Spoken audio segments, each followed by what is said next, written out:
Hello, my name is Anna Perez, and I've chosen to do my presentation on Procter & Gamble. Procter & Gamble, also known as P&G, is a large corporation that has many different products, and many of those products are actually of the same category. So what I wanted to talk about today was branding. Branding is the promoting of a product or service by identifying it with a particular brand. And multi-branding is the marketing of two or more similar and competing products by the same firm under different and unrelated brands. So Procter & Gamble would be a multi-brander because they have different products underneath the same categories, and many times those products are competing against each other. So the different types of branding, or how a company actually brands their products, are by the names that they use. So, for example, P&G, some of their product names that you might know are Tide, Head and Shoulders, Pampers, and then another way that companies brand their products are by logos. So one logo that many people might be familiar with are Pringles. The use of logos would be to identify the product without the name, but by simply identifying a picture. And then catchphrases. One catchphrase that P&G uses is for Bounty. And that phrase is, Bounty, the quicker picker upper. Just catchy little things that people can remember and that are entertaining, just to draw that person to a product. And another thing they can do is using songs. So many times in commercials you'll see different products use songs to associate with those products.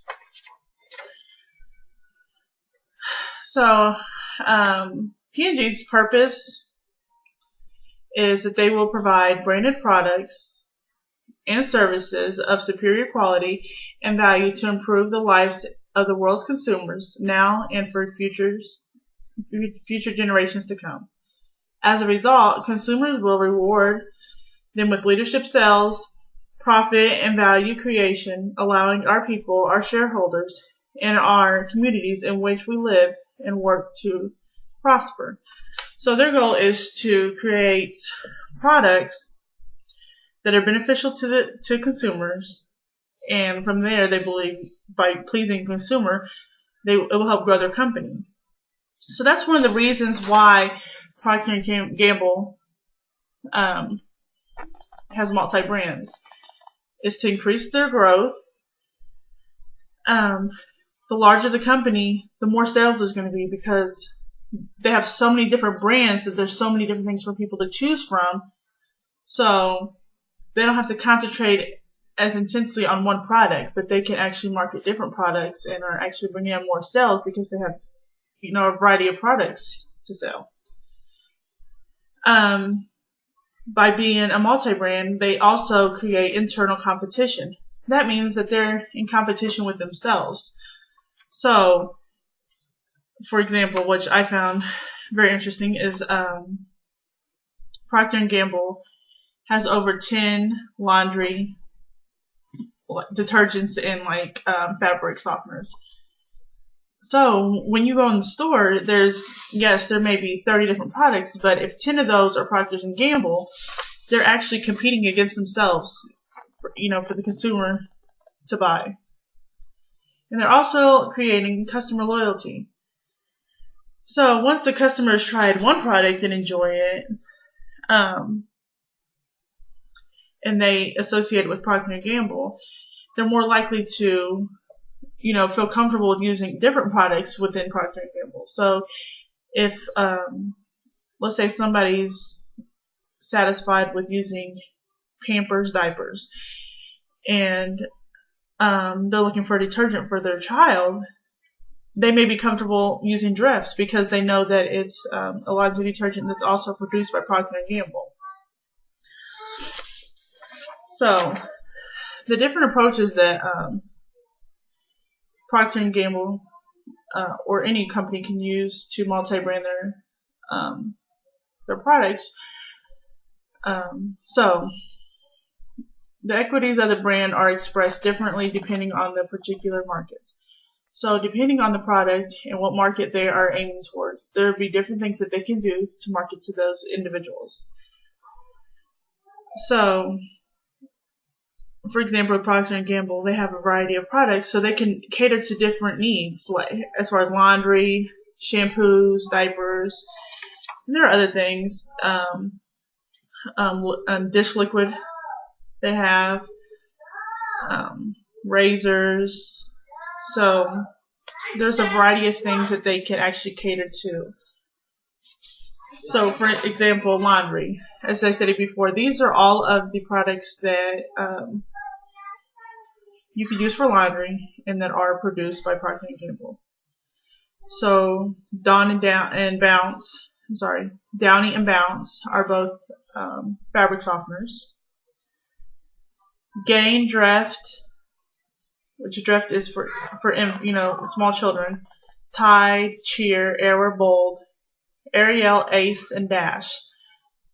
So some of these products may not be in all marketing areas, but the majority of areas you'll see Gain on the shelves, Tide, Cheer, Air, and so even with those 5 major ones,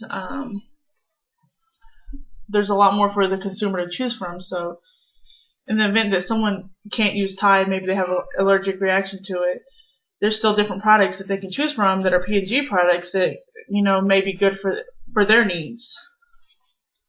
Other things that Procter & Gamble does to appeal to their customers is that they are future friendly, which means that they develop packaging that is beneficial for the future, for our environment, and for those that are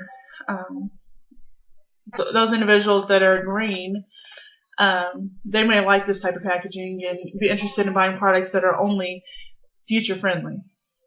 They also have different programs that help out different communities, such as Loads of Help. This is when, for example, if there's a disaster in a certain area, Tide has like laundry centers that they will travel to that area to help people wash their clothes that can't at that time. And another example is UNICEF. Also, Procter & Gamble is very visible in the community. For example, the People's Choice Awards. They associated themselves with the People's Choice Awards, and one of the awards actually was called the Nice and Easy Award. And that, as many of you may know, Nice and Easy is a hair dyeing product. So they were able to associate their name with award show that many people see. So basically, getting their identity out there and making it known, making themselves known. They also get buyers engaged. So, for example, Gain. One of their marketing ideas was to they had commercials that wanted to engage the customers. So they just was like basically influencing the customers to open up the Gain in the store and to smell it. By doing this, they're like, oh, people watching TV like, oh, Gain. I am interested in seeing what that smells like. So by actually getting the customers into the store and actually getting their hands on the product and being able to smell it and get their senses going was a way to get more customers to buy Gain. Then another example is Febreze. There are commercials where they'll show people laying on the floor smelling the carpet that's been sprayed by Febreze. This is basically just to show, the product smells good, people want to smell it, and basically putting it out there as a product that you want your house to smell like. and that people like to smell it. If they want to lay on the floor, then yeah, it must smell good. And so something else that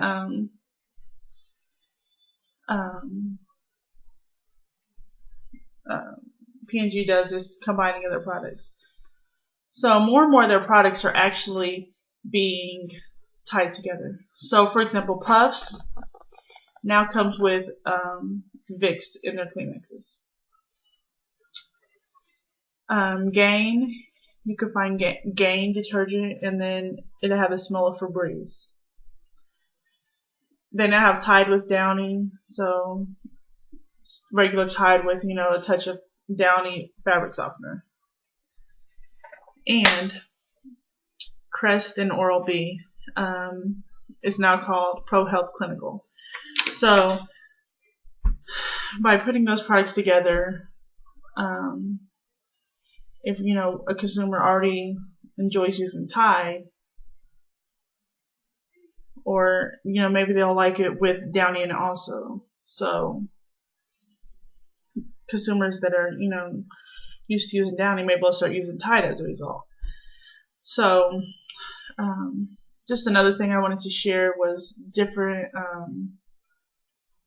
ways that P&G is changing their products to be more friendly to consumers.